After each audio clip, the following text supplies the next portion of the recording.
ফ্যাসিস্টরা সবসময় একটা বয়ান তৈরি করে, সেই বয়ানের মধ্যে তারা কোনো না কোনো নিয়ে আসে। হিটলার নিয়ে এসেছিল রাষ্ট্র, মুসলিনি নিয়ে এসেছিল রাষ্ট্র, শেখ হাসিনা নিয়ে এসেছিল স্বাধীনতার চেতনা।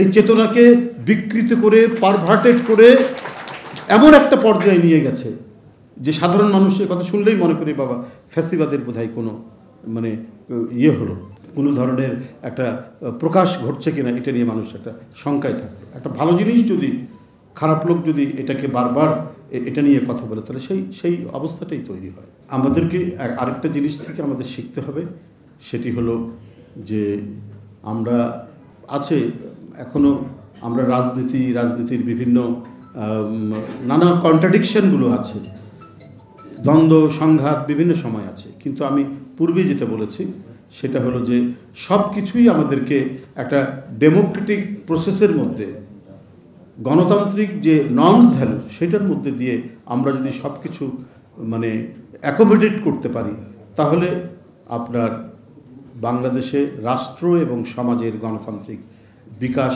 নিশ্চিত হবে। এবং আজকে যে যারা বয়ান তৈরি করেছেন, এখনও যারা বলেন আর শেখ হাসিনা থাকলেই বোধহয় ভালো ছিল, সে যাই হোক, সে তো খুব শক্ত হাতে চালিয়েছে বলে। আওয়ামী বুদ্ধিজীবীদের তো শেষ নেই, বুদ্ধিজীবী থাকে, এটা মনে করবেন না যে ফ্যাসিস্টদের পক্ষে বুদ্ধিজীবী থাকে না, বুদ্ধিজীবী থাকে।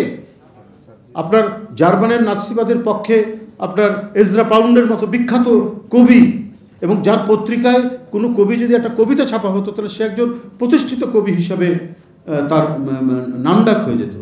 এইরকম মানুষও নাৎসিবাদকে দিয়েছে, সমর্থন করেছে।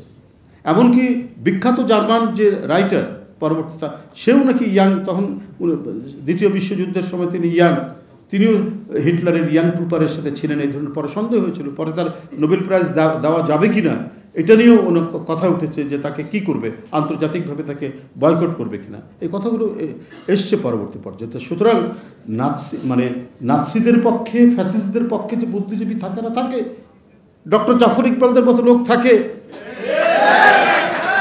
ওরা তো থাকবে, কিন্তু ওরই মধ্যে যেটা সত্যের সন্ধান করে আপনাদেরকে এগোতে হবে।